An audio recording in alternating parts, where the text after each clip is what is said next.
everybody. Good afternoon. Everybody ready? Good afternoon. Everybody ready? We're all good? Chief of Detective James Essig. With me is the Commanding Officer of Detective Borough Operations, Freddie Gomera, the Commanding Officer of the 8th Floor Precinct, Adil Rana, and the Squad Commander, Lieutenant Eric Powers of the 8th Floor Precinct.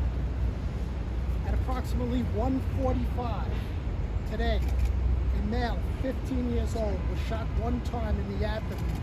He was removed to Methodist Hospital where he is in critical condition. Investigation at this time reveals that our victim was attending the Brooklyn Lab Charter School, located 2 blocks away at J and Sand Street. He was dismissed from school at 1:30 and made his way to this park, McLaughlin Park.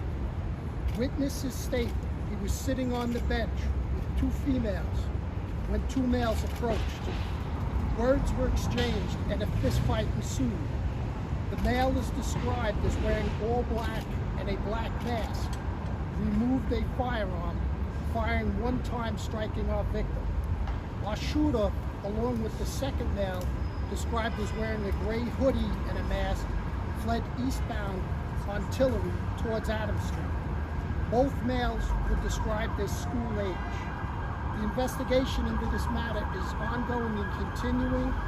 We know there were at least 30 other people in this park, and we're asking for anybody with information to call us at 1-800-577-TIPS Crime Stoppers.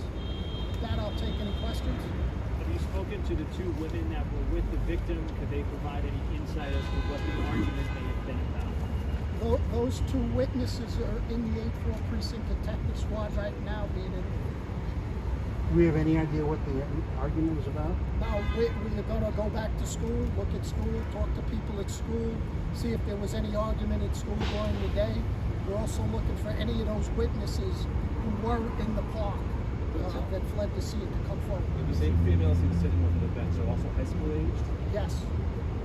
And the assailants were high school age? Yes, they were described as high school age kids. Do you think that the suspects and victim knew each other before this? We haven't, that'll be part of the investigation, but they did have a confrontation. When you say masks, you're talking about like COVID masks or? No, full masks covering their face. Yeah. Did they put it on? Ski masks.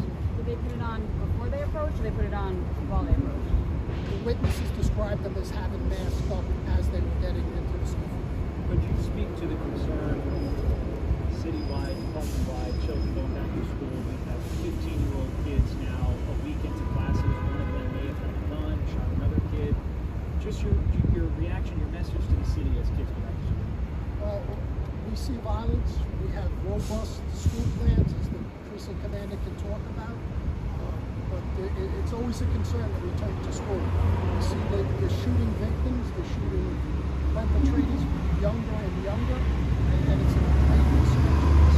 And what the precinct patrol, precinct commanders, they have quite robust school plans in terms of dealing with especially with dismissals. The 2 masked people were both involved in the argument with the victim? They both confronted him. The one ensued with a fist fight or fisticuffs, and that's when he pulled out the firearm. Thank you, Chief. Thank you. Thanks.